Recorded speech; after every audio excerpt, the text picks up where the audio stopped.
description of how to write a formal lab report. This section, the notes for this section have way more detail than the other notes in the previous sections, so make sure to check those out. I'm going to highlight some points that are contained in the lecture notes and try to explain them a little bit more for you now. The first is background information. Whenever you're conducting an experiment, you want to do a little bit of research into what's already been discovered about that particular experiment, and you want to be able to explain that to anybody that's going to read your report. So when you're doing background information, you're going to want to include citations as to where you got that information, and you're going to end with your research question. So in the experiment that we've been talking about this whole unit, Red Bull and its effect on performance in a workout, you might look into some research that's already been conducted by the Red Bull company or by health organizations into this, and you may provide that information here with citations.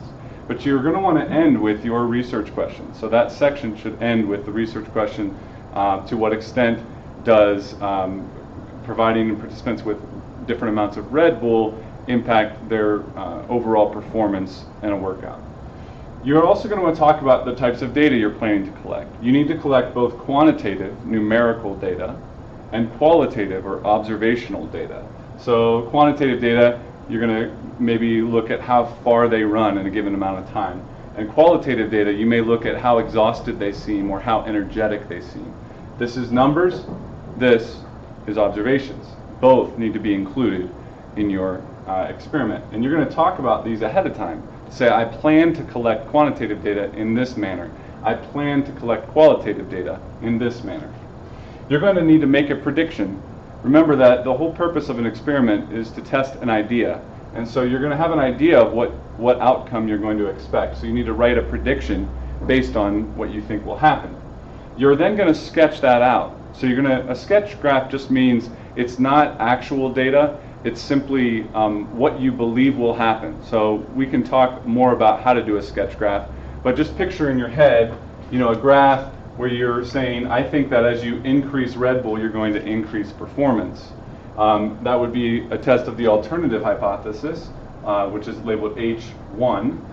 And you also are going to put that there's no relationship between Red Bull and performance, and that would be H0, the null hypothesis. We can talk more about that in class. Uniqueness of design, you're going to want to be sure that you express how this is not just a repeat of someone else's experiment.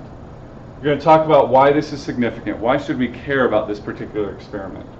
List your materials, give a step-by-step procedure, address any safety or ethical considerations that you might have in the experiment, provide a photo that you annotate. So you're going to take a photograph of what the experimental setup looks like. So if you're doing the Red Bull thing, you may take a photograph of the different amounts of Red Bull with a treadmill in the background, and you're going to label that photograph. You're going to need to include a blank data table to show that you've thought about how you're going to record the data that you collect during the experiment. You're going to mention these two things briefly, but they really come into play later. You're going to talk about what type of statistics you're going to use to analyze your data. And you're not actually carrying out statistical analysis at this point. You're just saying this data will be best analyzed with a t-test or with chi-squared analysis. And you're going to explain why that would be. Graphs, you're going to talk about what type of graph you're going to use in your expression of your data. So you're going to say the data that will be collected in this experiment will be best expressed with a line graph or with a bar graph, etc. All right, I know that's a lot to throw at you in this last video. The notes are really long, so this is definitely something that we can set up a meeting in class to talk about in small groups.